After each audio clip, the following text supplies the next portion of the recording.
Shall we begin? We'll wait.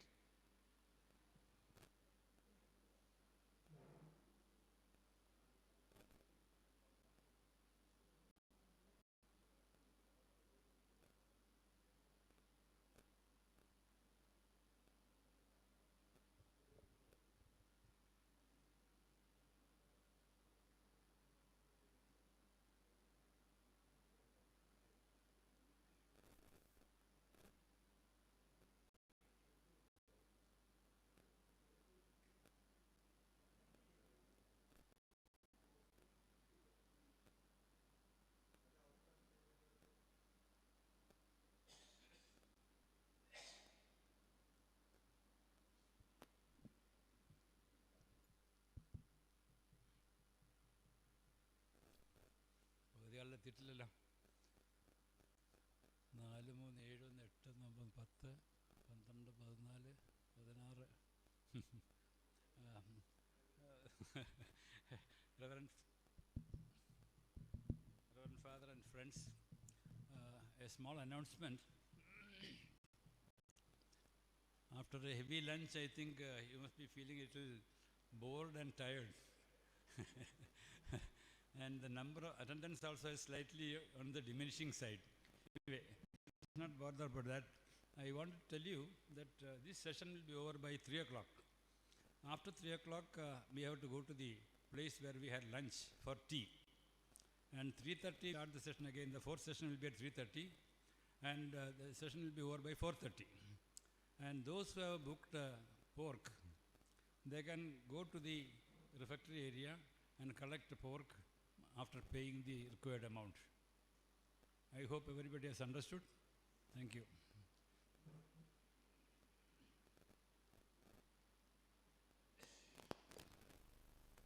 Okay, we will begin with the hymn.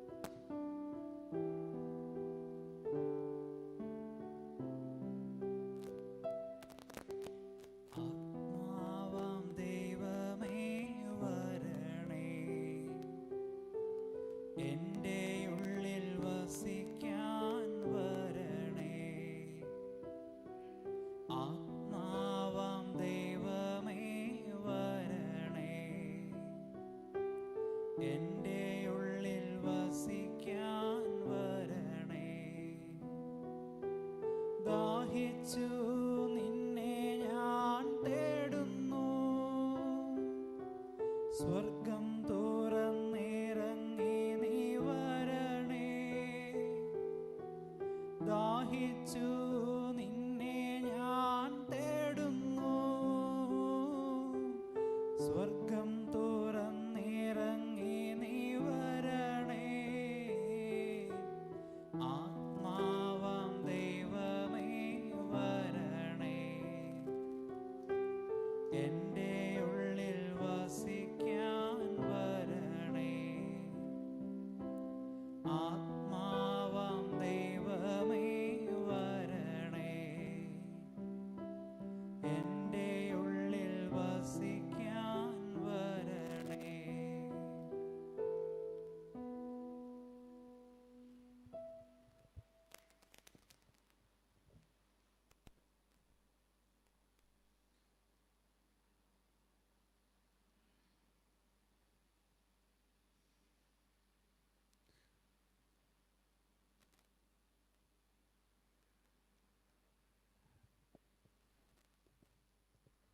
So, good afternoon and welcome back. So, after a heavy lunch, you all must be feeling sleepy, right? Okay. If you want to ask me any questions which you think that I can answer to, you may feel free to ask. Okay, if you want to ask me anything, so that in the beginning we can be more enthused and we might lose the mood of sleep. Okay. Okay, there are two. Okay. I give the mic. Can you give the mic to?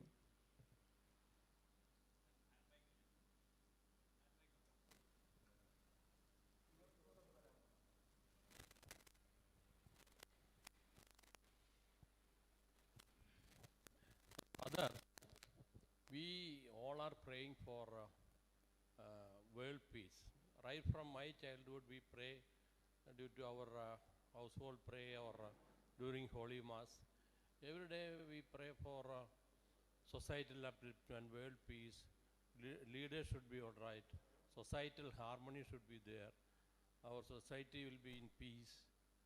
But look at now, everywhere lot of criminal activities are coming. Sinners are increasing. Leaders are acting against each other or between countries. No way, it is no improvement. Right from last 2000 years, we are all praying for protection of the society, protection of the church. But now we are not reaching anywhere. It is going in increasing, and now it is on a very fast pace it is going. So where are we going? What will be the, of course, future is threatening future, but still where this world as a whole or our own society, because the criminal activities are too much, which is so brutal. When we open the TV or now we can't, I can personally can't watch TV because all criminal activities are there in the news, in the newspaper, especially in the media, the social media. So what is your view on this? I even thought of to stop the pray because there is no use. It is a futile exercise even we are praying. So what is the use of continuing with the praying? Okay. It's always a doubtful question in my mind. Thank you. Okay. Do you have any question that is similar to this, or shall I start with this? Okay, at the back.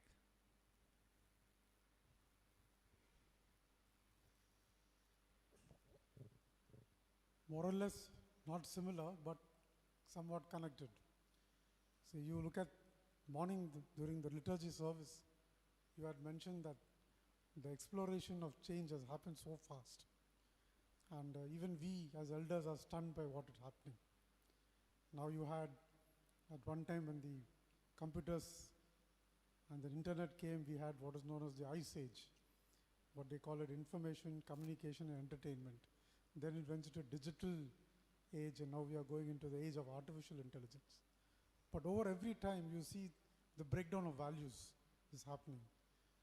So my question is, what is the church doing about it to preserve these values and to see that these values do not break down further? Because the challenge is too many, unlike the olden times. Thank you. Okay. All right. Before I start on this, maybe I will show you a small video and then I'll begin. Okay.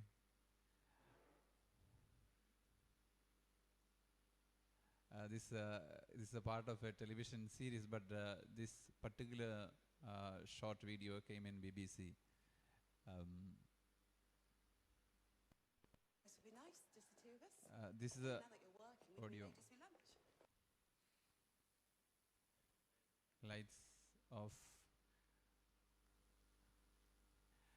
Now, this is a conversation between mother and her daughter. Okay, so this could be our immediate future, as we might see the next generation. Okay, let's see the volume of this computer. So they are the mother and the daughter going to a restaurant. Let's go, thanks very much. Can I take a drinks order? We'll just have a look. Give us a couple of minutes. I wanted to explain. Your dad said you offered to pay rent, but there really is no need, honestly.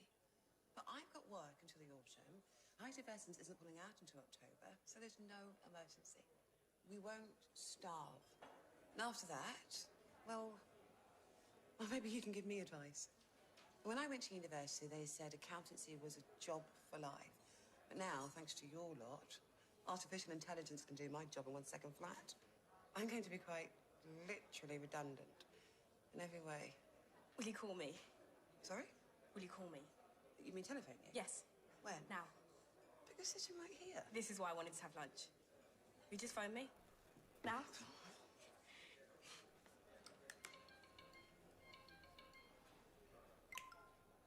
Hello, Bethany speaking. Hello? You phoning for Bethany? Yes. What are you doing? This is Bethany, can you hear me? Well, you're right in front of me. But can you hear me down the phone? Oh my gosh. This is me. On the phone, I had it implanted. My hand is the phone. I can walk and talk because I'm on the phone inside my hand. I am the phone. This is what phones are going to be from now on. I have integrated. Thank you for your call.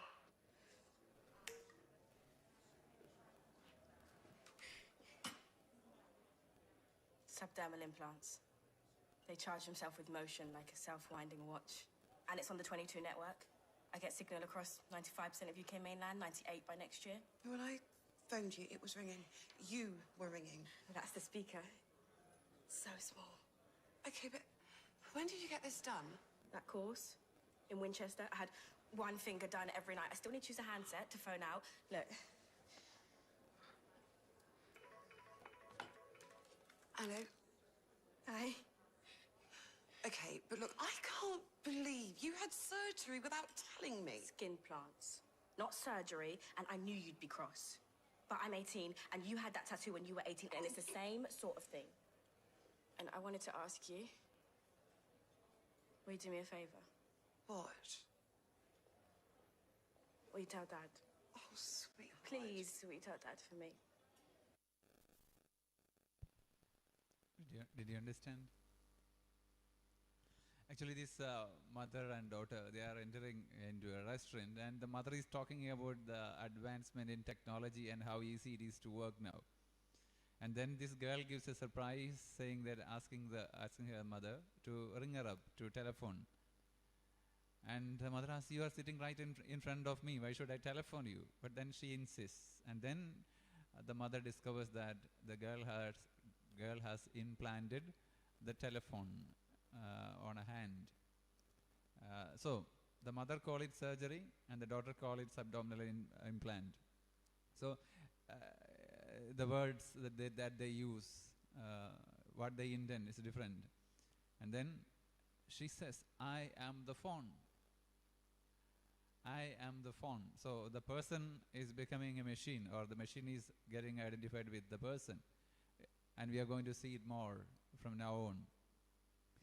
Why I am saying is this. Okay, there were two questions. So before coming to that, in 1980, from 1980 to 1965 to 1990, the sociologists call the people, those who are born between this period, as the Generation X. And from 1980 to 1996, the people, those who are born between this period, the people are called millennials, or Generation Y. From 1996 to 2000, some say 2010, some say 2015, called Generation Z. And those who are born after 2015 called Generation Alpha. Why sociologists make such a difference? Because I mentioned to you about something called human experience. So the changes in human history, this took place within this short period of time. And these changes made a lot of difference in the style of thinking in human beings. For example, many of us still remember when the time when black and white television appeared. And then slowly it became color television, then it became LED screen, and slowly things changed. And television became big television, curved television, and then slowly it began to focus on the mobile phone. So this is called convergence of technology. So everything is converged into one point here. You have everything here. People are living here, actually. When I say people are living here, it totally changes the way one person behaves. Okay, remember the first time you had your phone in your hand. You had an ordinary phone with numbers, digits, and then came the so-called smartphone. That smartphone later changed into more sophisticated phones, where almost a phone became like a computer, so powerful. And can you imagine that people are controlled by this? And some time back there was news that Google is overhearing our conversations. For example, suppose you keep your phone on a table, and so 3 or 4 people talk about something, and the ads will appear on this according to your conversation. So using artificial intelligence, companies like Google are tracing your conversation and selling your data to influence us, the world. So the whole concept of internet, network, security, everything is changed. Even though we don't use phone, we are broadcasted. We may not have surveillance cameras in our homes, but then every 100 meter you would find one in every shop.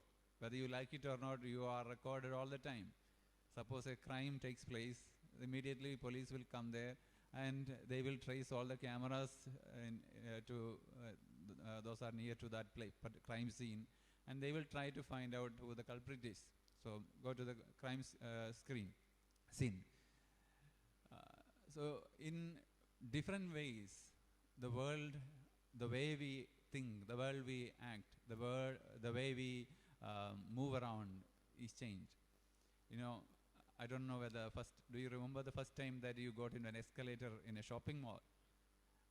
The staircases that is just coming up, going, you only have to put your first leg, and then automatically it goes up. First time it was a difficult experience. Do you remember the first time that you got into a lift and how different it was? But now, you look at the children today, okay, people, those who are born today, they are born into this. It may be easy for you to keep your phone down, or to decide that you don't want to use the phone, but then it is difficult. So for example, suppose you are going to tell your child or your grandchild to keep the phone away for 10 minutes, it may be really painful for them. They do not know a reality other than this, but you know a reality other than this, but they do not know. So the thinking was altogether different. So the culture of people are now conditioned by technology and science. In the same way, the human thinking and philosophy. It is Marshall Mcluhan who predicted the birth of internet, and he says that human beings always create their extensions.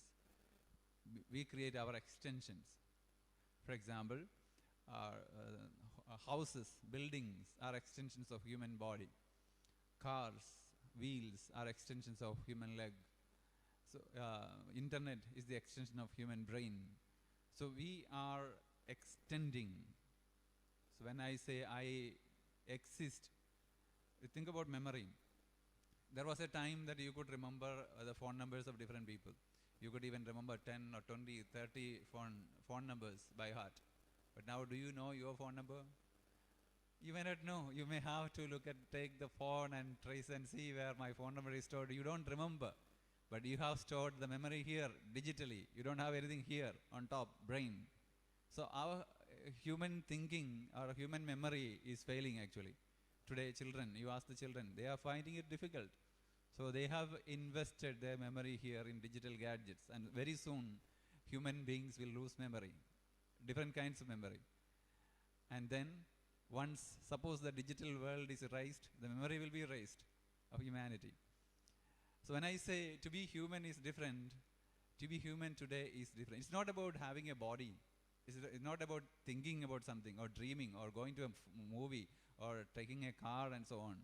But things are changing inside. The way you think, the way you perceive the world, the way you see the world, it is different. And it is in this context we should look at this world. The changes that are taking place in this world are good or bad. It is neutral, neither good nor bad. It's up to us whether turn it to be positive or negative. You know, the origin of religion is from death, the fear of death. And the cause of religion is love. The difficulty for us to leave our dear and near ones. Because we humans have the capacity to love. We have the capacity to love. We begin to love. And suddenly, someone who is near to us, dear to us, is gone. But we don't want to leave them.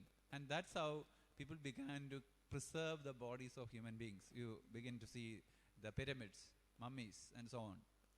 And then they began the rituals to reach out to them, to connect to them, to interact with them.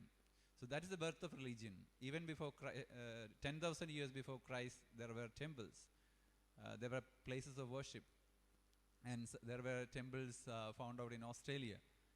Even before Semitic religion, there was devotion to God, the thinking about God. So it evolved over the time through seeing, observing the nature. And there is something inside, innate, programmed in human beings. So we are in some way, I say some way, not totally, some way we are programmed to see certain things. I told you that we are placed in lower and upper limit. Our hearing, our eyesight, and different things like many of our human experiences are within a limit, upper limit and lower limit. Do you know that babies, they do not see as we see when they are born? You know that a child, soon after the birth, for a few weeks, more than seeing, it by the smell, it recognizes the mother. And do you know that the flies, they don't see as we see? They don't see as human beings see. And do you think that we see as a photograph, a camera sees object? It's no. It's altogether a system. It's a very complex system that it takes place with the coordination of so many senses, so many factors, elements in human body. So the simple process, the process of seeing is very, very deep experience, very complex experience. So when I say we understood all this recently, because with the development of science and technology, so we understand how we perceive. We perceive differently, unlike the people who lived 100 years back. So we know that seeing the world, looking at the world is different. When you talk about word, when you talk about good, when you talk about evil, when you talk about sin, when you talk about liturgy, if you are thinking in the primitive way as you have been thinking 10 years back or 20 years back, you are staying there, you are dead. Psychologically, you are somewhere in the past. You are stuck there. But then, if you are moving forward, you have to see neutrally. You have to think neutrally. One of the fates of the generation today is that they lose the capacity to process information. And people today, they are unable to process information. What do you mean by process information? For example, especially during this COVID period, we were bombarded with information. I mean, loads of information coming in, video, audio, text, and so on. Our WhatsApp, it's filled with information, news, messages, so on. And then, suppose you have an account in Facebook, and you have a page in Facebook, and you happen to come across a news item, and you see that there are 100K likes to one particular post. You tend to think that it is true. It may not be true. There may be post that is with only 10 likes and 10 visits. And it may be true. Unfortunately, we think about majority for truth. And the grammar about truth is changed. The grammar about the news value is changed. Earlier times, if you wanted to make someone popular, the mainstream media had the power. Now the mainstream media has to wait, and they have to see where a post becomes viral, where people like. So they make researches using artificial intelligence, what is the liking of the people. So they tickle the subtle emotions of human being, and there they find the weaknesses of human beings. I invest money there. So the whole mechanism is changed. There is something called Inception. There is a movie about it called Inception. We may be thinking that we are conscious, we are clear, we are thinking independently. But for example, suppose, just to give a simple example, suppose if someone calls you a dog, you get irritated. And when you studied in the school, you had a nickname called something like that. Oh, Irkili, Patti, Panni, Pucha, something like that. Anything of that kind. And it was intolerable for us when we were studying in the school. And we may have this baggage, hurt feelings. Suppose if someone wants to make you weak, they only have to touch there, your weak area of your mind. They have to call you the nickname, so they know what your reaction would be. So what these companies they do, they study your emotions. If they want to sell something, they don't target you, they target your children or children's children. And they know that your weak point is your children's children. So when they ask for something, you have only one kid, or your son has got only one kid. So since only because of that reason, you would buy anything for that child. Is that right? But they know how to sell. So this is called, after observing your responses, they know what stimulus they have to insert or inflict on you. And then they plan that particular stimulus. So this is how they sell, which means when we speak about agenda, earlier, the agenda was more or less a kind of plan, like for example, suppose any ideology like Marxism or anything of that kind. An ideology is more clear, but an agenda, it can have more layer. If you think of hacking is a term that we use in internet. So if you want to hack someone, the people, those who are hackers, they want to be anonymous. They remain anonymous. What they do, they make a virtual computer. And in the virtual computer, they make another virtual computer. In that, they make another virtual computer. It goes like this. We saw in proxy setting, they can create so many layers of anonymity, and from there they operate. So you are not able to trace who the protagonist is, like who the hacker is like. So the same way in politics, we are not able to understand who is behind. So there are people who really controls the people, those who are standing in front. It may not be our prime minister, it may not be our chief minister, but there are people are behind. Even the people, those who are leading, the leaders, they may not be knowing that they are controlled. In the same way, we do not know that we are not controlled. Why I am saying is that even spirituality, selling ideology, all these are more complex than as we used to think of. It's altogether different thing. So why I am saying is this, now in this video, we are going to face a different future. Now, many of you remember the first time that you used WhatsApp, whom you had to depend upon, your child, your son or daughter or grandchild maybe, or your friend, if you are not like technology friendly. But the young people are the teachers of the older generation. So young people will have more knowledge than the elderly people today, because they are more friendly to this gadget. They know how to make use of it. There is something called deep learning. Deep learning is like going further deep, chasing the hyperlinks, going to the next layer, going to the next layer, and deeper and so on. So it's easy.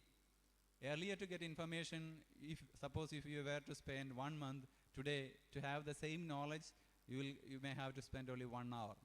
So the possibility to acquire information, the time that you need to acquire information is short, very short. So after saying this, do you think that God did not know all this? Certainly God knows. And God must be much intelligent and all these human designs. In that case, where we need to change, we have to think the thoughts about God. We have to change the thoughts about the ideology, the figure, the image that we have created about God. It's not the God that we have thought of before. We need to see from a different perspective. That is why I said paradigm shift. Now let me come to prayer. What do you mean by prayer?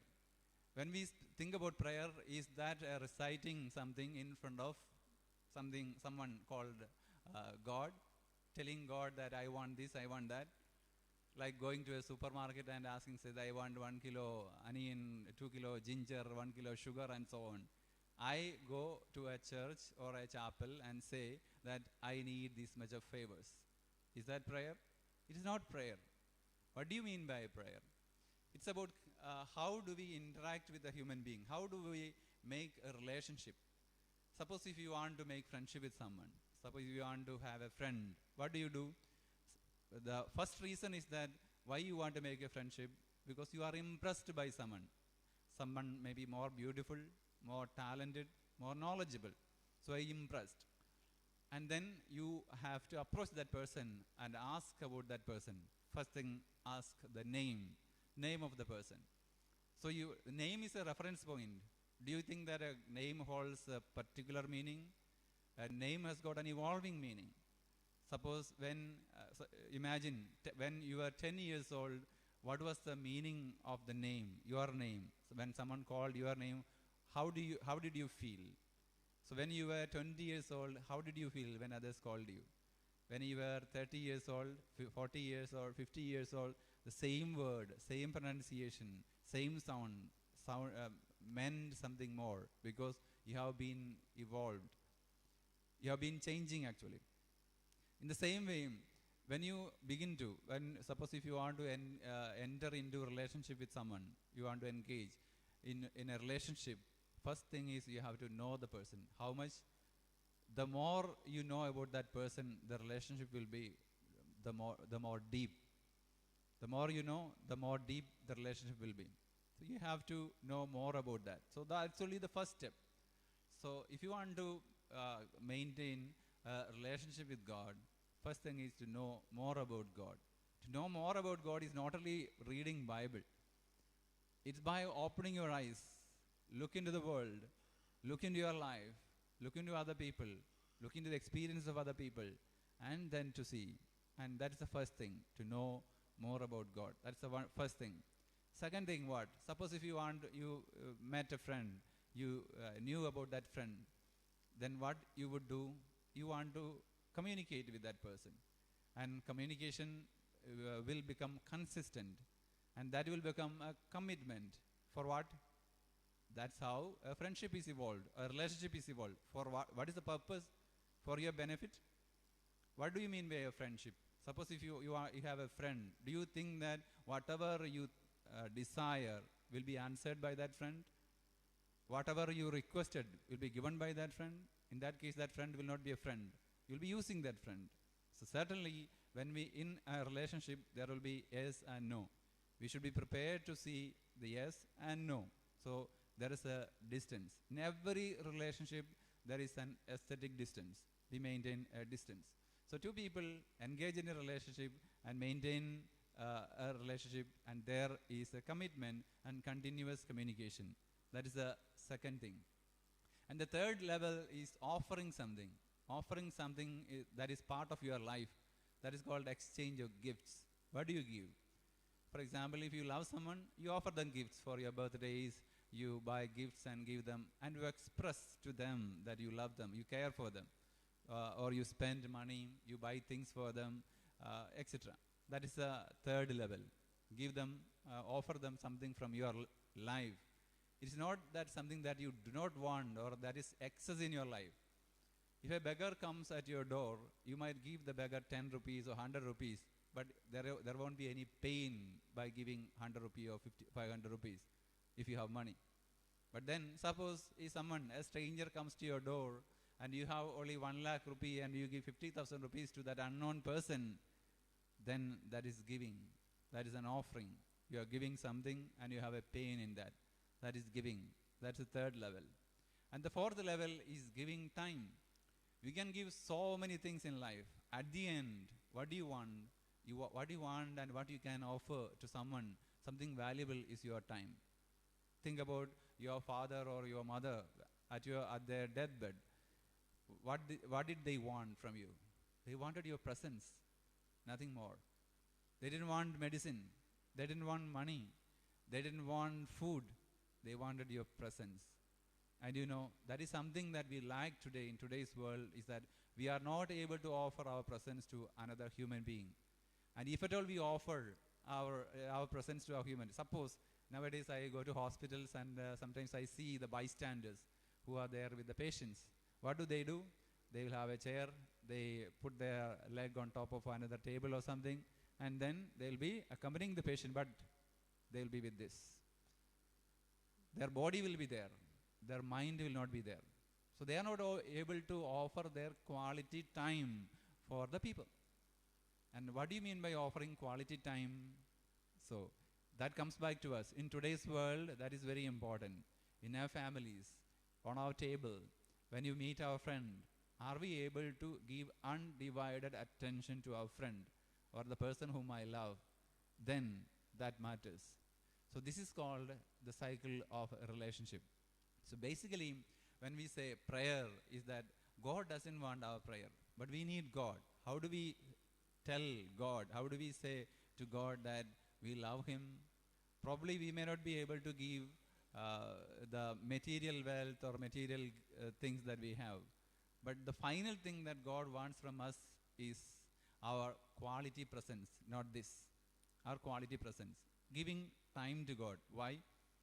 God is a person and you are a person. You are a person and God is a person. God respects you. God respects your freedom. And God will not intervene in your life unnecessarily until you want God to intervene in your life. So, and sometimes, how when we say how God answers prayers, sometimes God says yes, sometimes God say no, sometimes God says wait. When He says yes, when we ask something, if He sees, He knows future, past, and present. And if He sees that everything is okay and it is necessary, He would grant our prayer. Sometimes He says no. We may be thinking that I am asking something good, but God knows that in the long run it is not beneficial for me, and He says no. For example, little children, when they come, for example, when they want to put their hand in the fire, do you permit them? The child thinks that it is fascinated by fire. The child thinks that it is good, but it wants to put the hand in the fire, but you wouldn't permit. In the same way, sometimes the thing that we ask for may be good for us. We may be thinking that is good for us, but may not be good from the point of view of God. In that sense, God says no. Third way God answers is to wait. God will tell us to wait, and He will give us everything in the right time. In the right time. So when we ask for prayers, it's said that when we ask the presence of God, God will come to our life not early, not late, but right in time. Not early, not late, but right in time. God always will come right in time, not in our time, but in God's time. So that's how God answers our prayers. And there is a movie called Love Comes Softly. So in this movie, the hero speaks to his wife. The wife was not a believer. And this family undergoes a lot of difficulty and they lost everything. And this lady, the wife, ridicules her husband, asking about God. If God knew all this, why all these things happened? Then he gives an answer. What he says is that God did not promise us that He would solve all the problems in our life. But God told us that He will be with us. That is the only promise that He has made. Matthew chapter 28 verse 20. I will be with you. And that's why the name of Jesus is Emmanuel. He will be with us. He will be with us with all the human experiences.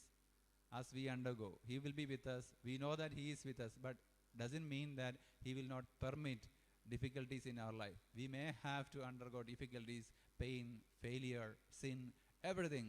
But then, if you know that God is with us, then that is prayer.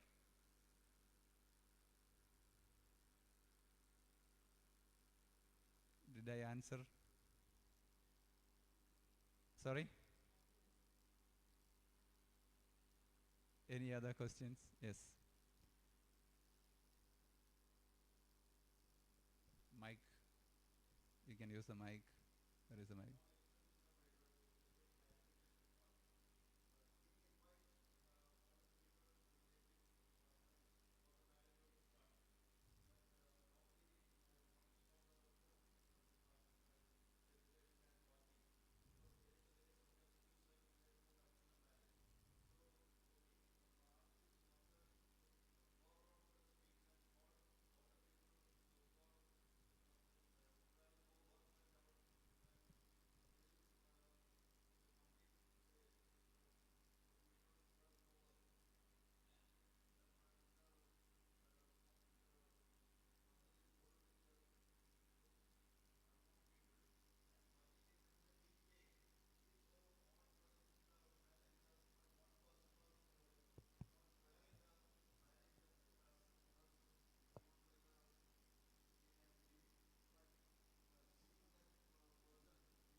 Okay, thank you.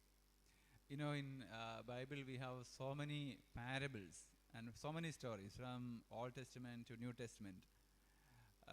For example, you know the Jewish tradition of circumscription.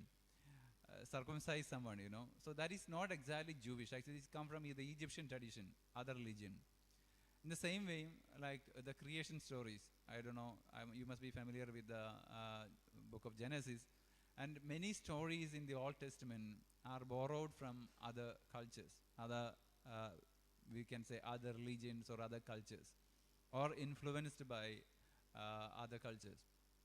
But then when we come to the New Testament, you know, the people, those who wrote the New Testament, when they wrote, many of the stories were written after so many years after the death of Jesus, and from their memory and from the oral tradition, what they collected and what continued in the Jewish tradition at that time in the place where Jesus lived.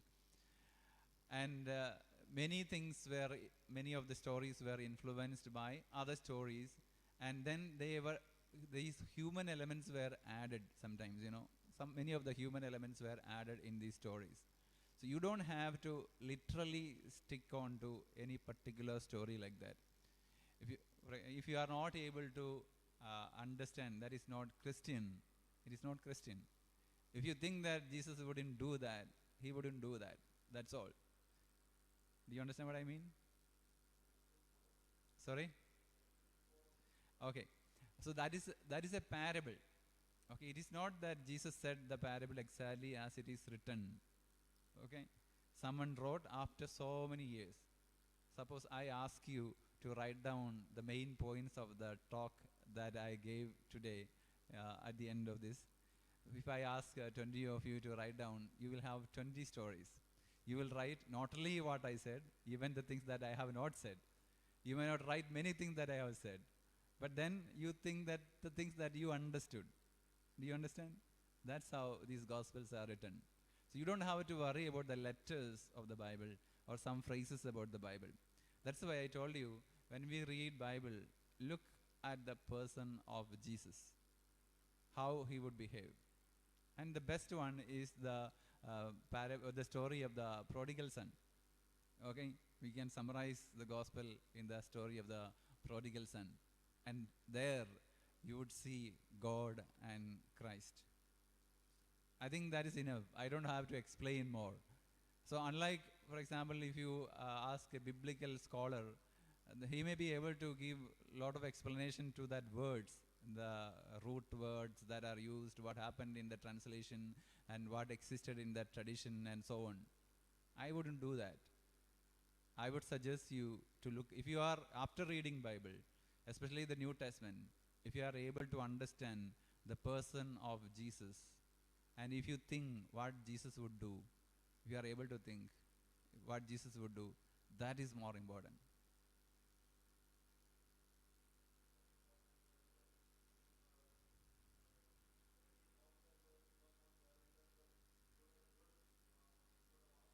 That is a story, no?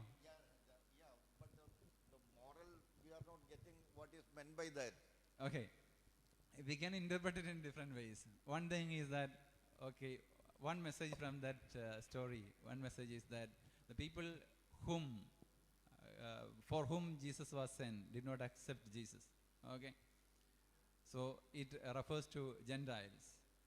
So when like Israelites, they were waiting for Jesus, and they did not recognize him, and they did not take his invitation, and they did not join him. But then the invitation was open to all the others, means those who are outside. That is what it means. Even when it is open to others, how we can read this? Like the man, you need a basic preparation to go to, even when it is offered free, you cannot be lazy. You have to take a certain amount of responsibility in accepting a free invitation, which was not actually meant for you in the beginning, because it was graciousness. You were given something offered to someone else and in their place, which means you wouldn't have got that at all. But then you got an extended invitation, extra generous invitation. And if you are not willing to even, just to take an example, suppose you are working in a pig farm, okay? You didn't want to wash your hands and clean yourself before entering into the banquet. At least that you can do. That he did not do. That's simple as that. It's not very complicated.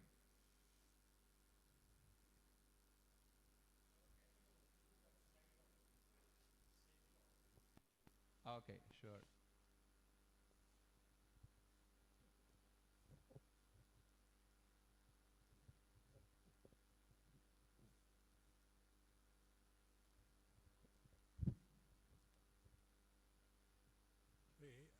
I read, all things came unto being through him, and without him,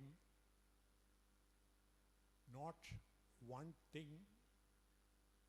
came into being. I was thinking, see, the original sin with which each Catholic is born. So, at some other places we read, God is love. So, why should he take the trouble of creating boys and girls? They know nothing that they are born with original sin. And it is being passed on to every child God creates, as per these words, knowing he put them. And then the second extension is, if I read it correctly, it gives me an impression the corona is also given knowingly by the, because so many millions of years nothing like this occurred. This reads, apart from this question, I would like to ask, tell, should there not be, like the changing signs, should be some reforms in the church? Now, for the Holy Mass, turning this side or that side, I don't bother. It is not, in my opinion, layman's duty. But even the current popes, previously the birth control was seriously considered as a sin, and once a pope went to some poor countries, then he felt that it is necessary. So, just like the reforms going in the church, the new pope is saying many things. I read somewhere that he says an affair outside the marriage you should not consider as a sin. And I'm not coming to it. So is it not time, according to the changing scientific, this revolution, we also rewrite that no one is coming with original sin? Okay. I don't know whether this discussion will be complete here and I will be able to complete the discussion, but I will give you some points. The first thing is our understanding about original sin, okay? That was with the previous understanding or earlier understanding about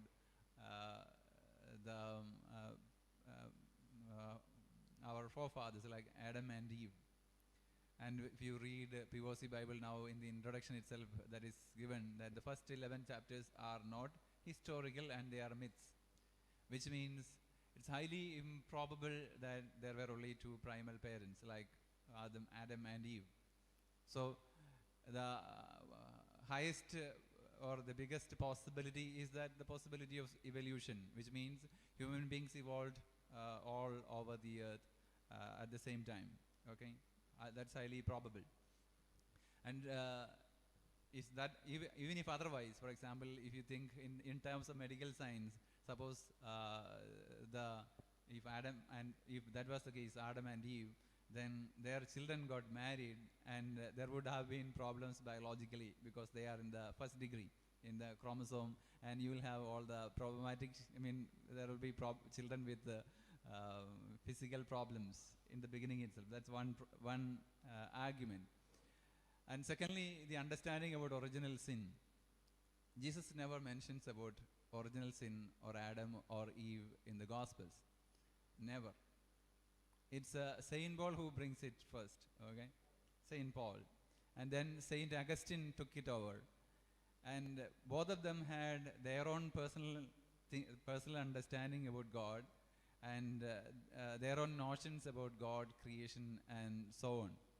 We do not understand original sin as it was understood before.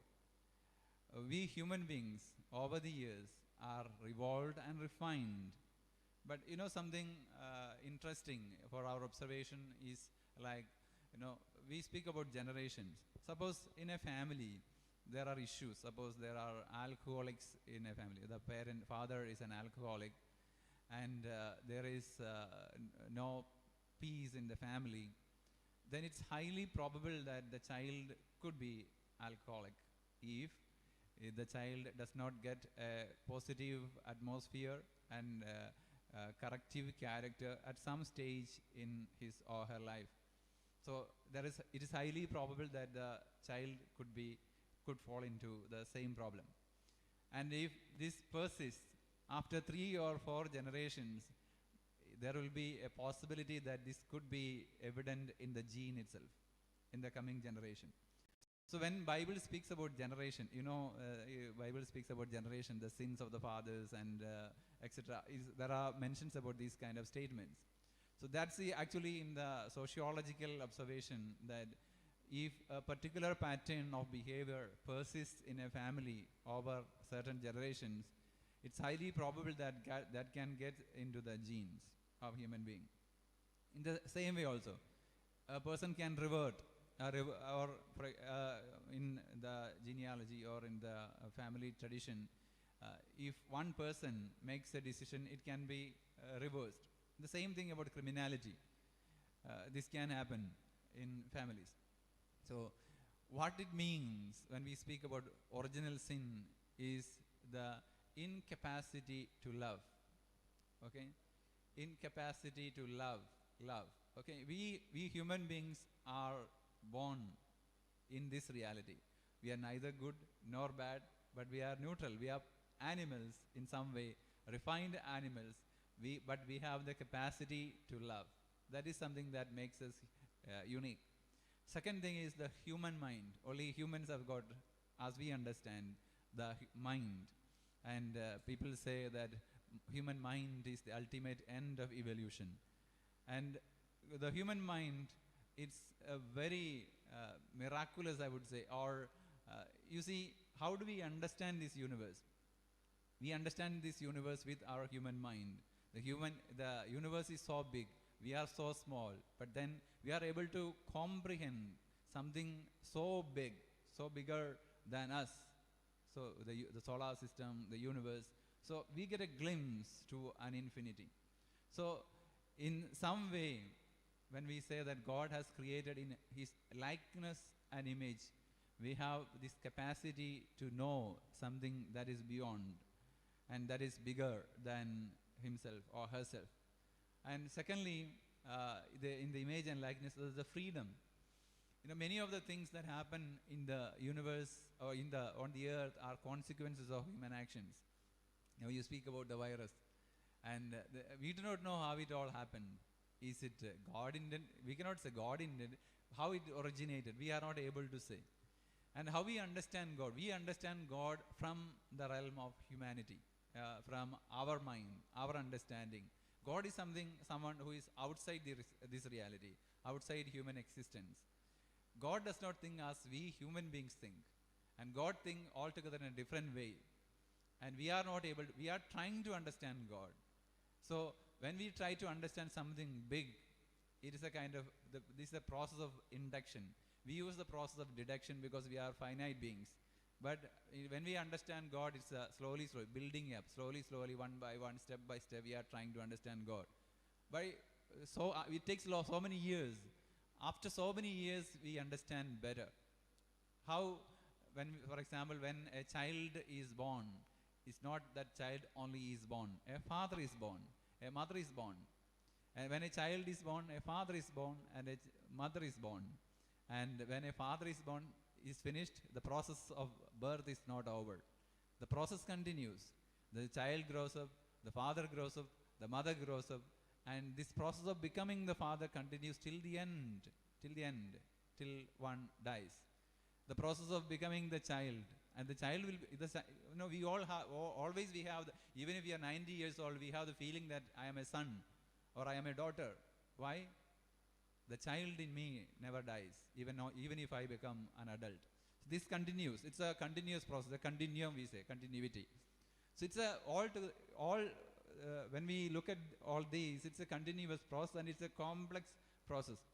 We are only, I told you before, we are only trying to understand God and how God acts in human history. But we have a glimpse. We call it kind of enlightenment. Our religion, when we speak about religion, God, it is revealed to us. God is trying to help us to understand ourselves. When we understand ourselves, we understand God better. That's all I have to say. Okay? Any other questions?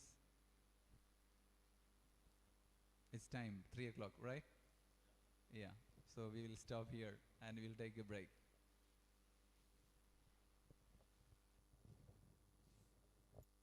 Many of you feel sleepy, so better get up and go out and wash your faces and come. Okay? I perfectly understand, no problem. Okay?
ഒരു ചെറിയ വീഡിയോയുടെ കണ്ട് last സെഷനിലേക്ക് പ്രവേശിക്കാം.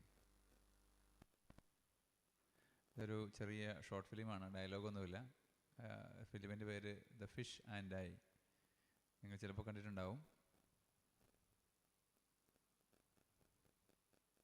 Light കെടുത്താമോ മോൻ?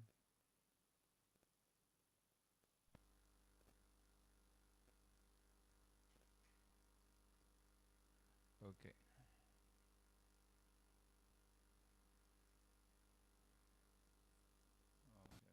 Sorry.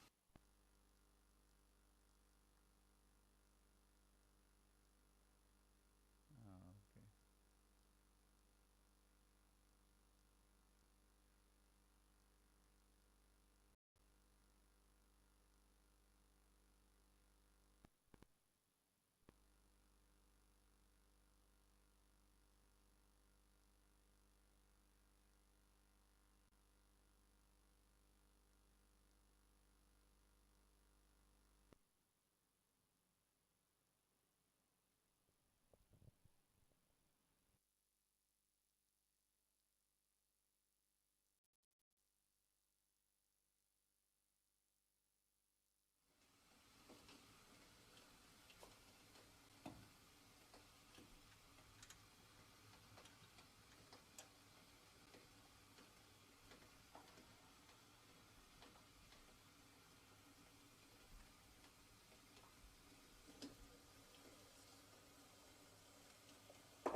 I hope you understood the message of the short film. It is evident that this man in the movie, in the short film, once he had sight and he lost it because from his gestures we are able to make out what he's doing, So what are the plan? Look, and he knows about the fish and so on.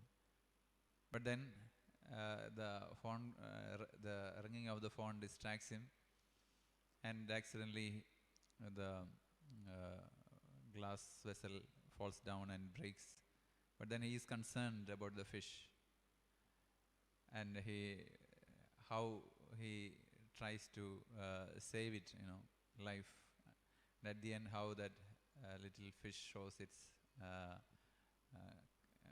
gratitude towards this man by touching his hand. Even though there is no dialogue in it, it's very touching and powerful. Now, why I showed this film is to mention about connectedness. In the morning, I was telling you about incarnation, the message of life, and I told you that there is a continuity of life in and around us.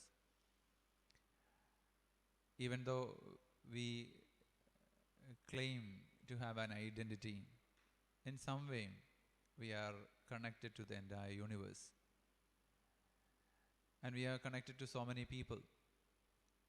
What we have become, what we are now, because of the love and care and concern of so many people whom we have, people who have really helped us, or even people who have hurt us. All these people have contributed to our life.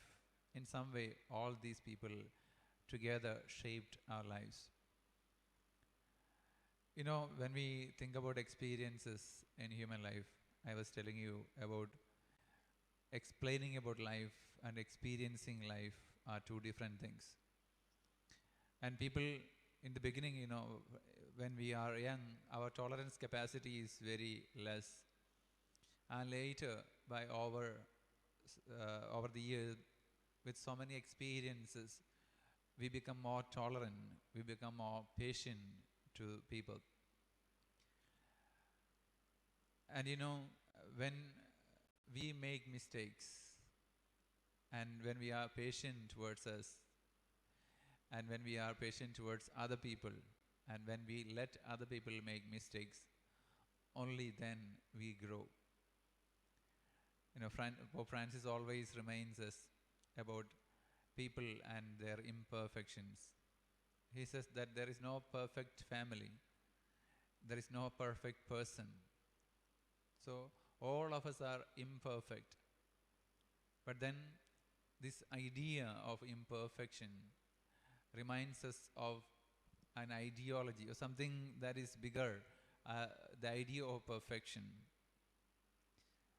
And all the finite beings, finite things reminds us of infinity. And this Gospel of John, when it begins, and St. John says that in the beginning was the Word, and the Word was with God, and the Word was God. When we speak about Word, there are two types. We say that Logos and Rhema, the proclaimed Word, and the Word that gives life. And actually, words, when we speak, the sound that can generate life. And in our human existence, when we relate with one another, I was mentioning to you in the morning that appreciation is very important, and that is life-giving. How much do we appreciate other people? How much do we forgive? The world is actually longing to hear the word that I forgive you, and we don't. We don't forgive the world. We don't forgive other people, and we don't forgive ourselves. That's why, so many suicides are seen today.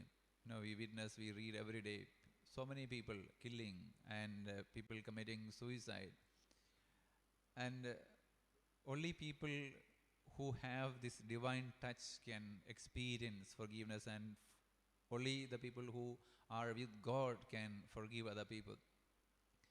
And if we do not forgive and we don't experience this forgiveness, and if we understand that we are imperfect beings, all of us are imperfect, and if we really understand that we can make mistakes and other people can make mistakes, then we will be more patient and tolerant to the people outside, other people.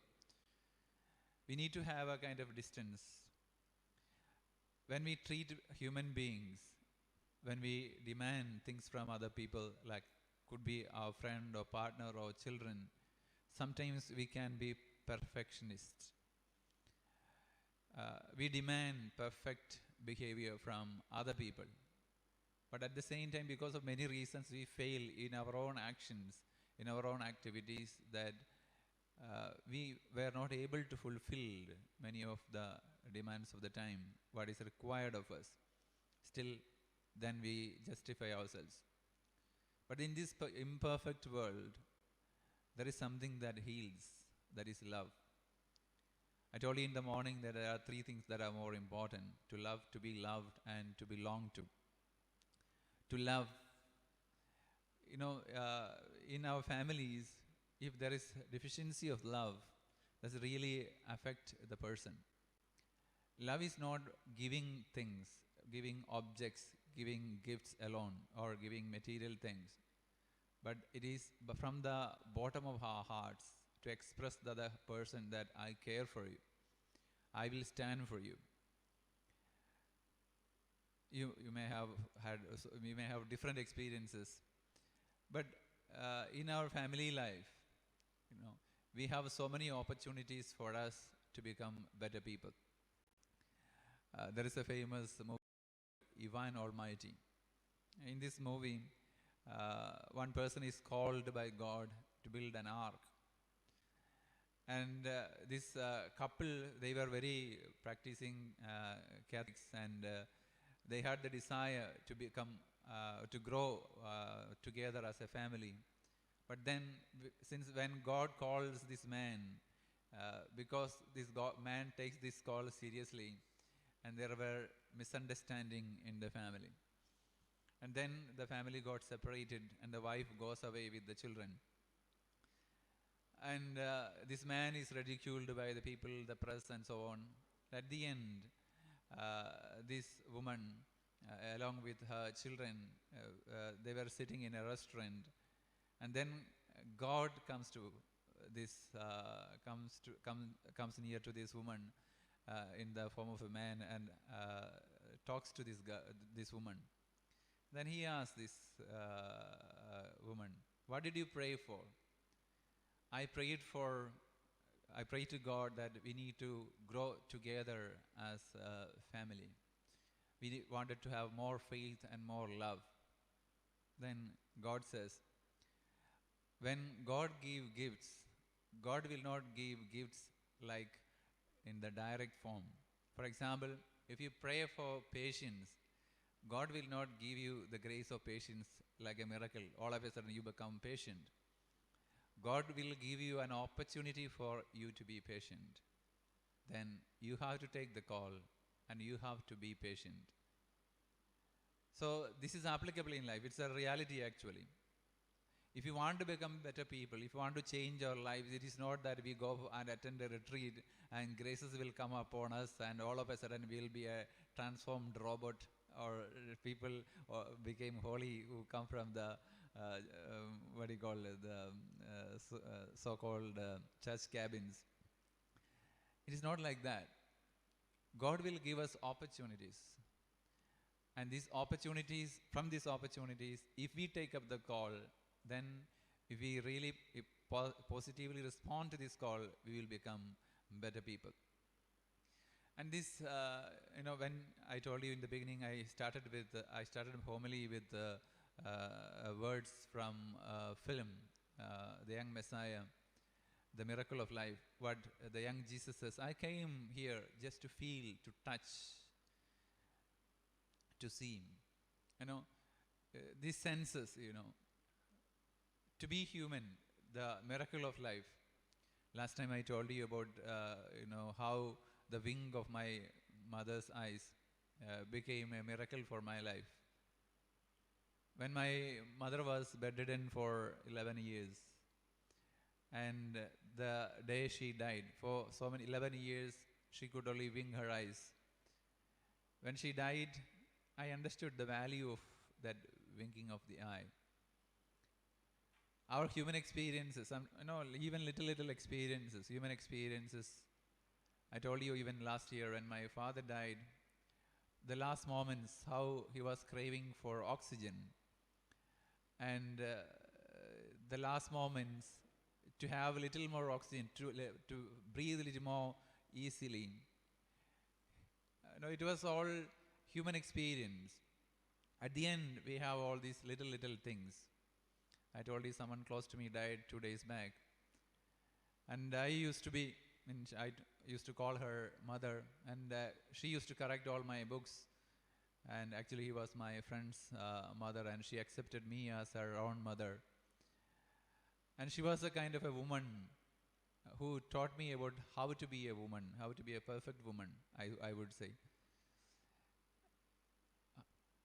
We men, sometimes we undermine women, and we think that the things that we do, we may be doing bigger things in the eyes of the world, like constructing or making money or exercising our profession. And the people, these women who are at home, who are doing little things, like cooking in our own eyes, okay? But cooking or gardening or cleaning and so on. We will understand the value of it only at the end. If we focus so much on activity of life, we focus so much on our daily activities, success and so on, we will not see life. We will not see the miracle of life. We will see the miracle of life only near death. Only when we understand that all that we thought of something very valuable is no more valuable. At that moment, we will understand the miracle of life. I told you a few hours back about we work hard for our own children, and at the end, we do not enjoy life. We do not have peace in our life, and we will be forsaken. Sometimes we can be forsaken by our own children, and we will lament and die miserably. This is a problem cultural problem in our society, especially in our culture here in Kerala. But we need to see, we need to give a little more value to strangers. Last year I also explained to you about the Emmaus incident, how we need to encounter the stranger. To encounter a stranger, we need to have more faith in humanity. So when I was in Rome, when I was a child, my parents never used to let me go out freely until I began to frequent the pre-degree, and later for the degree by bus, when they take bus. Otherwise, they wouldn't let us go outside the house. And I have so much of fear to face the people, to go to unknown places and so on. And in Italy, I had to travel once to a longer distance where I did not know the language and I did not know the place. And only by facing it, I could overcome the fear of the unknown. In our life, we are comfortable with what we know. Usually remember the times when we attended the classes, when you used to go to the classroom, even here. Now, when we come for the class, we sit on a chair, and then we will not change that chair. We want to sit on the same chair until the program is over. Because our mind is like that. We are so comfortable with what we know. We are very uncomfortable with what we do not know. So when we try to know more about, when we want to know more about God, when we want to grow more in faith, we have to take this road of the unknown. And we can see that in the Bible, like when God calls someone, for example, Abraham, Isaac, Jacob, or Moses, even Jesus, When God calls someone, He will only tell the people to go to one place. But He will not tell them the route. As Google Maps, we say that after 10 meter turn right, left, right, etc. like that. But only the end. But the rest is unknown. But then the promise is that He will be with us. God is with us. When we take up our journey, our life, when we go forward, we can have so many people, we can have different experiences, different thinking and so on. At the end, what matters is our love, little love that we have to other people, whom we share with other people, the stranger, the known, the unknown, and so on. How free am I to love the unknown? How free am I to welcome the stranger? I told you about the book the other day. When we speak about faith, to believe in God, to encounter God in Bible, I remember that when I was in Rome, I had to help one of my friends to shoot a documentary. So I went to interview a few migrants in Venice. And there I happened to meet a couple. And this couple, they shared their story. This girl who came from Syria, and she was a Muslim. And then one of her friends asked her to translate the Bible for her. And then while she was doing that, while she was translating that, she was attracted by the person of Jesus. And then she had so much faith in Jesus, and she wanted to receive baptism, and she became a Catholic. And she had a boyfriend, he also became Catholic. But because since they changed the religion, they could not stay there anymore. And to protect their faith, they had to flee from there, and they came to Italy as migrants. But unfortunately, because of the laws of Europe at that time, they had to go to a camp for the migrants. And they were shifted to Austria. And in Austria, they were kept in the camp for some time, but then later they were sent back to Venice again. But by the time, they lost everything, every pie they had, all the money that they had. And this girl was a dental surgeon, and the boy was a businessman. And what happened the next was that when they lost everything, they had to sleep on the streets. And once in front of the husband, this girl was gang raped. And it was a traumatic experience, and she almost became mentally ill. But then with the help of other people, they survived. And after some time, the same thing happened. The second time, the same thing happened. She was gang raped. And she, this time, became mentally ill. And one of the priests in our congregation happened to know the story, and he helped this family. And with the help of the lawyers there, they accommodated her there in the church and gave psychiatric help and so on. And she overcame this. Still, they did not have anything. They did not get the permanent visa there. And while I was talking to her, I asked her, do you still believe in Jesus? Do you still think that Jesus loves you? And she was on tears. She said, yes, I do. I still believe. I was just wondering about my own faith, sometimes we take all these things for granted. And in the Bible, Jesus speaks about to be born again. To be born again, what does it mean? Someone was asking me about baptism. To be baptized, to be more wise, to be baptized in God, in Holy Spirit. What does it mean? And to become a human being filled with love like Christ. And someone who only gives and gives and gives. We speak about God as someone who gives and forgives. And we say that man gets and forgets. And God is someone who is always giving. He doesn't worry about what he is getting in return, but he is giving. He has no other way but to give and forgive. So that's how we become the source. I mentioned to you about becoming a source. We need to become a source. Source means a source of goodness, source of mercy, a source of love. When we are poor, we weigh what we get and we measure what we give. When we get gifts, how much people love me, and as much as I am loved, I love other people. So we are internally poor. But when we are rich, we are not worried about whether we are loved or not, but we cannot help ourselves but to love. We continuously love people. We become sources of life. We become sources of love. Earlier, when I happen to meet people, especially when I come to know about new friends, I had this thing at the back of my mind whether I would be able to maintain a friendship with this person. If at all I meet someone stranger, the possibility of maintaining a friendship. Then if at all I give something, then I would expect something in return. But over the years, I came to know, I understand that that is not the right thing, Whether people love me, whether they give me back, or whether they remember me or not, I have to love. I have to continue to love.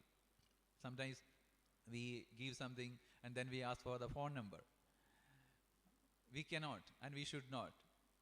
So when Jesus asks us to be the sources of life and love, it is about continuously to shine, continuously to give.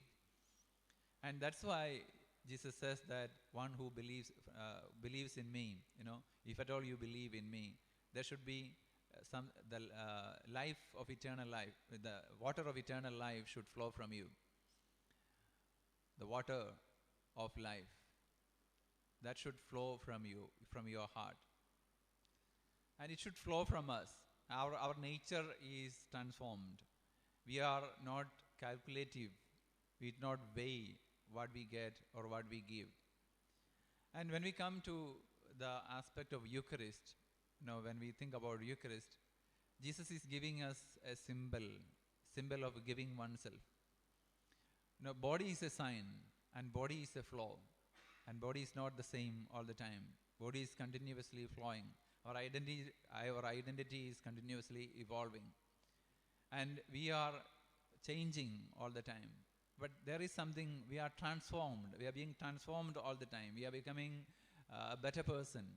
We are becoming a more knowledgeable person. And we are enlightened. We become more conscious about our own existence and the existence of God. And we understand this in connection with others. The age of institution is coming to an end. And here comes a different generation. We are more networked and there are more connectedness in this world. In the Gospels, Jesus refers himself, or people refer Jesus as the Son of David. We especially in the season of Advent, we read the genealogy of Christ, and always we have a reference that Jesus is the Son of David. And why that is mentioned? It is mentioned because that humanity is a part of a bigger reality, a network. We all are connected in some way. All of us are connected in some way. And we are coming from God. In the Gospel according to St. John, chapter 13, verse 3, St. John, through St. John, we understand that Jesus knew that the Father had given him authority over everything, and that he had come from God and would return to God. So Jesus knew where he is from and where he is going to. But do we know where are we coming from? Where are we going to? And this is faith. If we know that we are coming from God and we are going back to God, we will be at peace. So a couple of months back, I told you about Amma died, and she asked me that what should I do more to prepare for death. I don't have experience of death, but I only witnessed death. I cannot say how to face death. But in last couple of years back, one of my friends died, and she took life so peacefully. And she said, I know that I am in the presence of God. That is the words she said. I am in the presence of God. So if we know that we are protected by God, we are wrapped by God, then we have peace. When people die, they don't want anything material, but they want the touch of someone who is loving, who is very close to that person. And the accompaniment of love, that is what we need in death. That's what I have seen, and I think that is what I would wish for. And if we know that where we are coming from, if we know that we are coming from God and we are going back to God, we will be peaceful at the time of death, I think. And this is what Jesus knew, and this is something that we should take into our hearts. And Jesus speaks about life as life eternal. This eternity sense is something common to all of us. It is there at the back of our mind. When it may be strange experience, but sometimes we feel that when we go to some places, we were there before. When we hear something, we have a feeling that we knew it before. We do not know how. It's Carl Jung who speaks about collective mind in psychology. And there is something we say about collective consciousness. For example, now we all have our individual mind. In a family, family is a small system. Group of people, 3 or 4 people come together, but then an identity is formed. A family has got its own identity, and we say that the family has got its own mind. We say a culture of a family. In the same way, every social system has got its own identity. So human mind, when it is collective, it has got a different way of communicating, a different way of receiving and sending information. In that sense, this sense of eternity comes to us. Many times we experience. I told you in the morning about the use of mobile phones. Remember the first time that you had a smartphone. First time when we got a smartphone, we were very careful about the smartphone, and we were very afraid whether it would fall down, break, and so on. But once after it falling, second time it falling at 3-4 times, then we don't care about it. After 1 year of usage, after 1 year having this phone, we never think that this phone was not with us before. We always think that we were born with this phone. This phone was with us all the time. So when we get used to different situations or people or material things, after a long period of time, we develop this eternity sense. It has been like this before. And this eternity sense is something innate to us, that is there. We come to the awareness. We were here before, or we are here, and we will be here. And in this sense, when we prepare our lives, when we go forward and when we walk with God, we understand that the things that we value here are not valued by God. And there are some other things that we should focus on, and that is love, to be loved, to love, and to belong to. And where do we belong to? We belong to God. We belong to love. And if we have this sense, then our attitude is different. Our spirituality is different. Our activities are different. When do we give? When we love. Otherwise, if you are rich, you only give alms, like you donate, we say. We donate certain amount of money. We give something since we are rich. But that is not good. But when we become children of God, when we give life, it is a painful giving. And there is pain in such giving. And Jesus is calling us to that. So incarnation is something that reminds us about the self-giving love of God. And Jesus is inviting us to follow him in this self-giving love. Time is like a river. You cannot touch the same water twice, because the flow that has passed will never pass again. So enjoy every moment of your life. So from this eternity sense, we come to the awareness that we are in a unique moment of life. And that is the wonder of life. after some time, when we get used to certain occasion or situation or place, we can lose the wonder of life. But then coming to the awareness of the uniqueness of moments of our life is actually the real miracle of life. And that is prayer. That is how we get united with God. And at that time we will be more peaceful. Someone was telling me today about it is very difficult to focus on prayer, or even during the mass it is difficult to have to concentrate. Basically it's about our inner struggle. If we are not calm within, we won't be able to focus on anything at all. When we go for mass or when we sit for prayer, meditation, the first thing is that we have to come to the awareness of where we are. First thing, where we are. And we have to come to the awareness of our own body, our own mind, our situation. But if our mind is disturbed, for example, if there are tensions, there are stress, then we may not be able to calm ourselves. We may not be able to sit quietly. We may not be able to focus on that. But then that is the reality. How we can be above this? That is the question. A spiritual person will be able to stand above the turbulences of life. It is not that there won't be turbulences in life, but there will be turbulences, stress, tensions, problems, relational problems, etc. But he or she should be able to stand above, live above these realities. It's like Jesus sleeping in the stormy water. He is there with the disciples. He was there with the disciples in the boat when the sea around him was stormy. But he was peaceful. He was calm. When the world is turbulent outside, he could keep the calmness within himself. That is what is asked of us.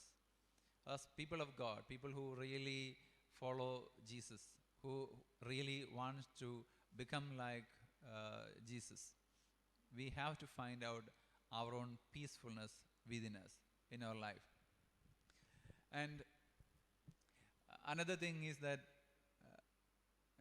how we are, I told you about connectedness, the people whom we relate to.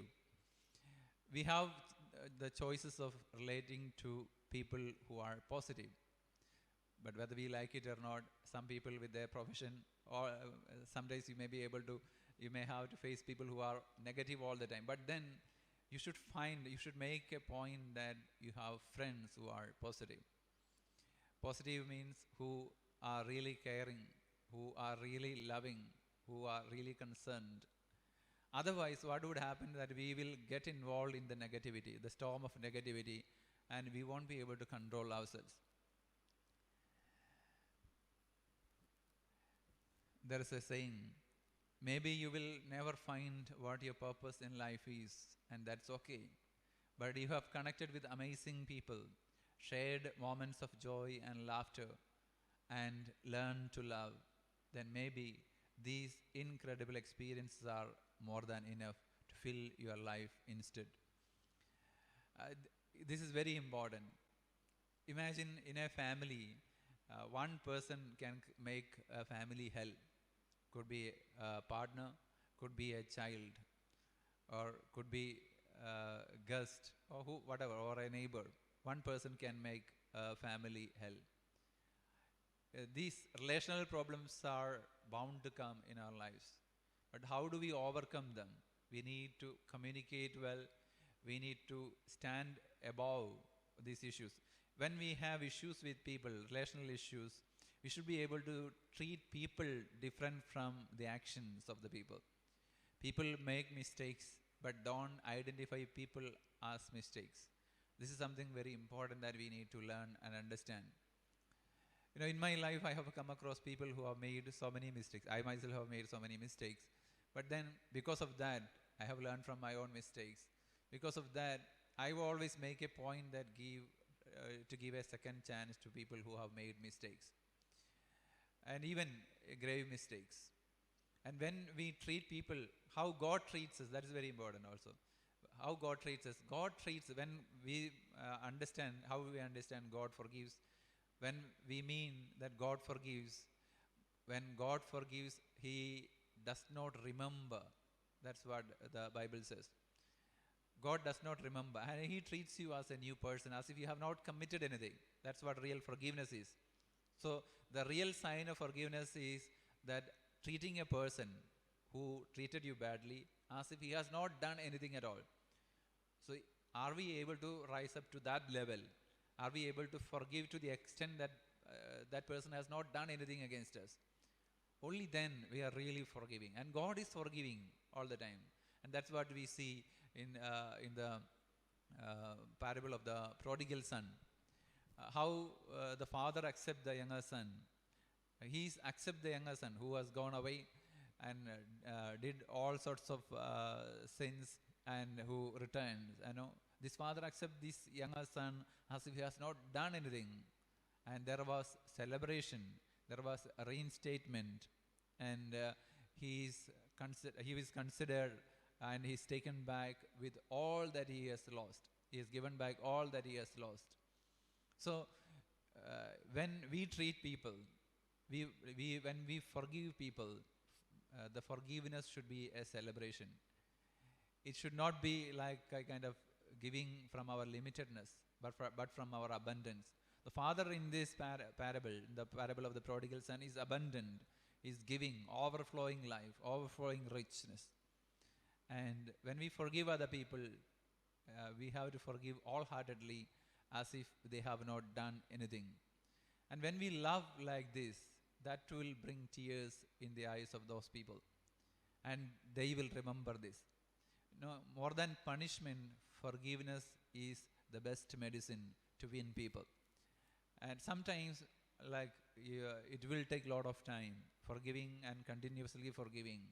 And that's why Jesus says, how many times? 77 times. 7 into 70 times, or infinite times. We have to forgive all the time, not once, not twice, infinite times we have to forgive. And when we forgive others, God will forgive. That's what the prayer Jesus taught us, speaks to us about. And when we forgive, God will forgive us. And sometimes we stop by and think of life, the purpose of life. We always think, what is the purpose of life? We always hear about the plan of God. God has got a plan for you. If it is it a plan that is programmed and kept for you? Do you have a plan for life? It's both. God has got a plan, but it is not like something that is written like a computer programming. But it is more than that. The real plan for God is that you get back to God, that I come back to God. And my dream is also to get back to God. And the existence as a human being, my life as a human being, I may have to play different roles. There is no right or wrong in that sense. The life will take its own course. But then if we discern the presence of God in different junctures of our life, we will be led in the right direction with right experience, and we will become wise people, and we will become true disciples of Jesus. And discerning this plan, how do we discern the plan? Sometimes we think that by opening the Bible we get the word of God. It's not like that. By putting the Lord, not like that. If you have a relationship with God, I was explaining to you about prayer. Prayer is a relationship with God. If you really have a relationship with God, then God will speak to you through different ways, through situation, through people, through books, from your own heart, from your own family members, sometimes even through your enemies. You have to take into account of all these factors. And then you will feel inside where to turn, what decision to take. And if you are open to God in relationship, and if you trust God and trust other people, you will know where to move. And He may not show you the entire plan, but He may show you one step at a time. And discerning this plan is like something very interesting, whenever issues come into my life, the first thing that I do is that I wait for some time. I wait for some time to see things from different angles. And we have a tendency to act immediately. Today in the gospel, we heard about the confusion that happened between Mary and Joseph. So Mary was found pregnant, and Joseph had all the right to doubt Mary. And then immediately they do not communicate to each other. They are not going to solve the problem. They remained there. And then they were people of God. And what God does, God sends his messengers. And sometimes what we have to do in our life is not to immediately jump into solve the problems. We have to wait for some time. We have to wait until we realize what the problem is. Sometimes we act even before understanding what the issue is all about. And we might mess up the situation and life. We have to wait and see what God is asking of us. And so that we can have a clearer picture about our own life situation, how to act. And suppose you are agitated, you are angry, you are depressed, don't make a decision. Wait for some time until you are calm down. And people say that one sleep can solve many issues. If you are able to sleep overnight without addressing the issue, the following day you would be able to think better. You would be able to discern better and solve the problem better. You know, God came in search of man in incarnation, and he tried to experience, he tried to show us that he wanted to communicate to us that he saw the world, human life, through experience. Experience is an eye. Experience, human experience is an important language. Human experience have got something to teach us. So we need to be connected to God. We say that any sin, anything that is negative, anything that is against life and love can disconnect us from God, from others, from nature, and from ourselves. And the basic factors that judge us are these two: love and life. Are we for life and love? If we are for life and love, then we are for God. If we are against life and against love, we are not for God. So to connect ourselves to God, we need to love life and to love God. And when we love and when we connect ourselves to God, then we connect ourselves to others, then we connect ourselves to nature. That is something important. And we are leading a mechanical life, and we are so busy with so many activities, and we don't find time to touch the nature. Are we able to go out in the garden, or are we able to touch a tree? Are we able to feel the breeze? We are so disconnected from nature, and our life is so mechanical that we spend a lot of time with computer and within the room and with the work and so on. But if we find some time to get out of our rooms to our houses and walk in the field, see the nature, the sunset, the birds, the sky, the trees, and so on, that will bring so much of healing into our life. That will help us to realize about the presence of God, the finiteness of human existence, human being. Another thing is that we need to find time for ourselves, to love ourselves. This is also very important. And we need to give room for other people so that they need time for themselves. In our families, usually people, those who are working, like our men, they may have the right to have a vacation, but they may not give that right to their wives. They may be working all the time in the kitchen, and people may not consider it as work, but they have more right than we people who think that they are working overtime. And we need to let other people, you may have seen that movie Home. in that there is a statement that I can be imperfect in my home.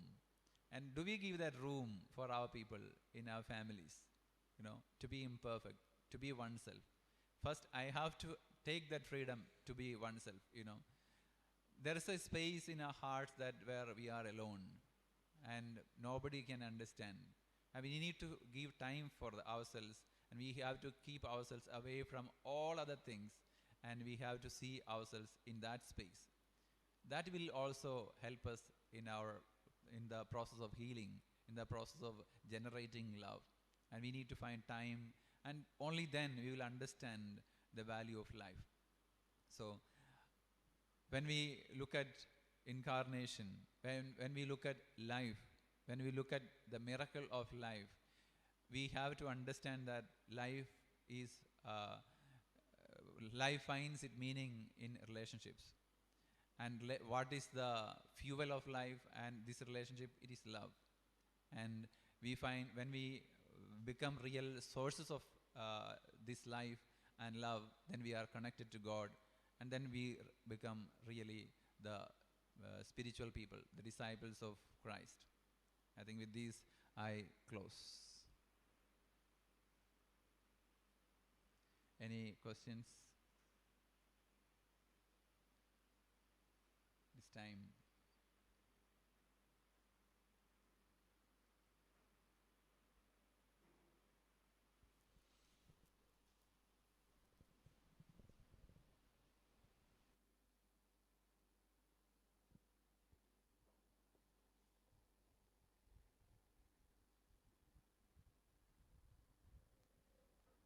Today's preacher, Father Biju Madathiparambel, Father Rector, and friends. I stand here for expressing our sincere gratitude to today's preacher, Father Biju.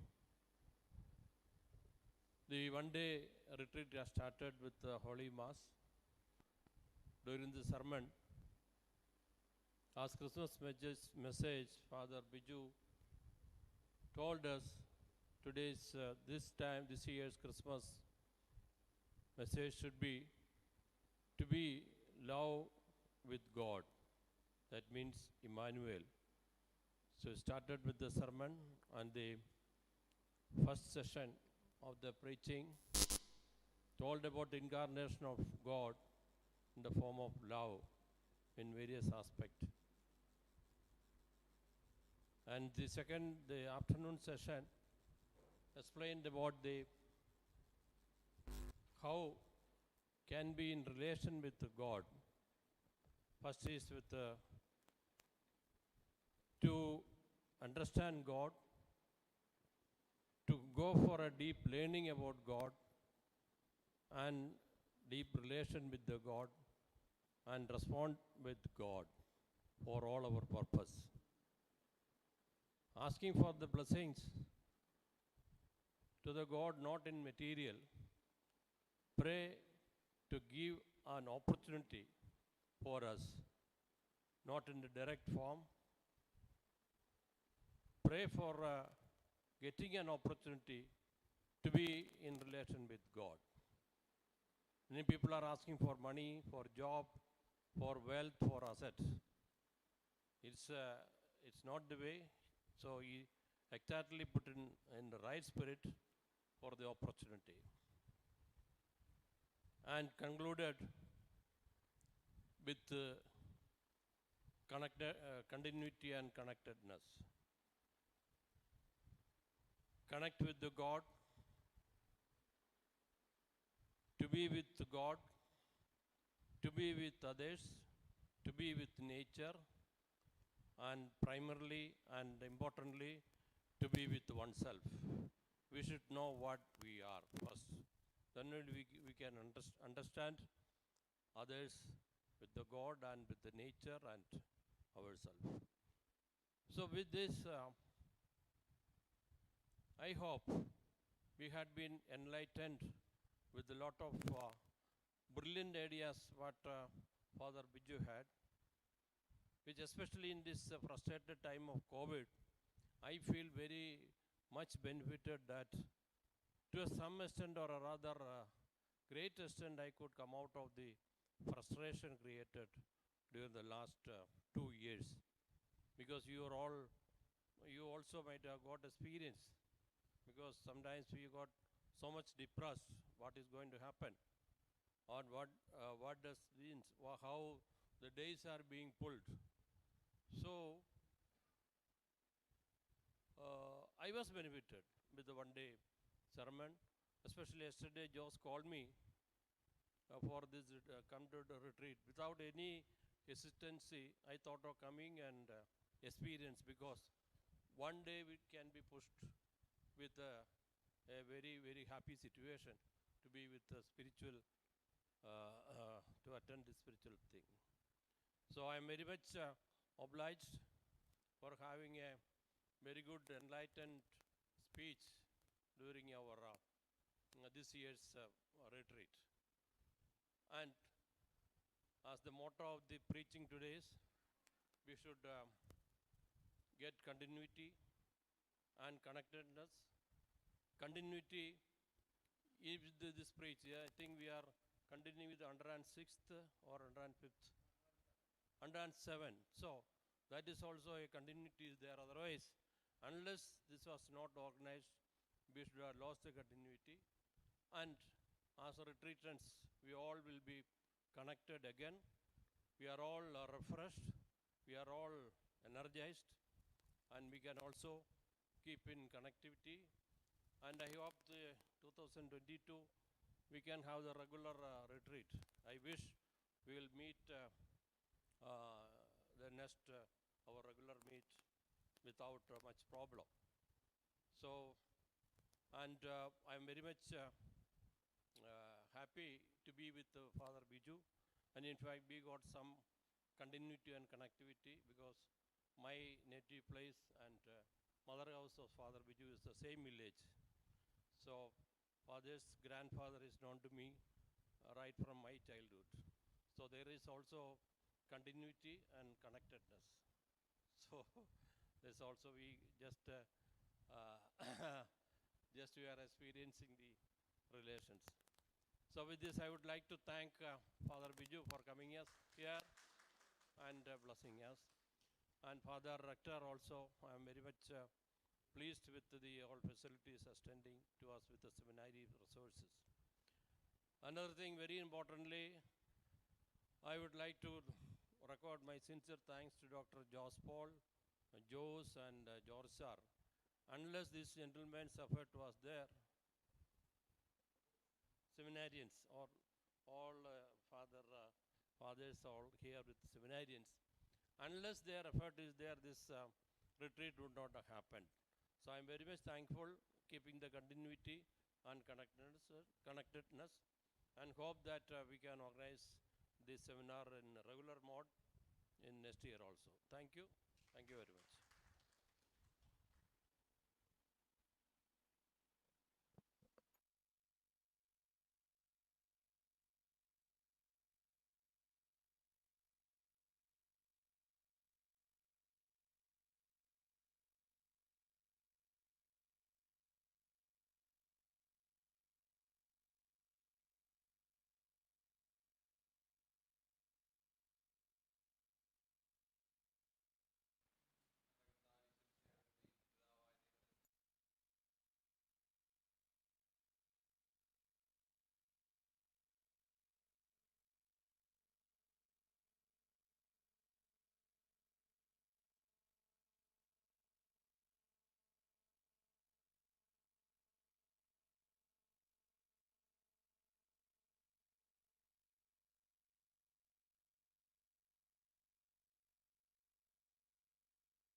So thank you,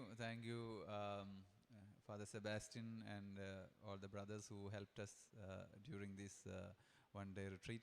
And thank you all my friends who attended this retreat patiently, listened to me online and offline. And thank you, Dr. Josh Paul, for inviting me. And God bless you all. Please remember me in your prayers, and I will certainly will pray for you as well. Thank you. God bless you.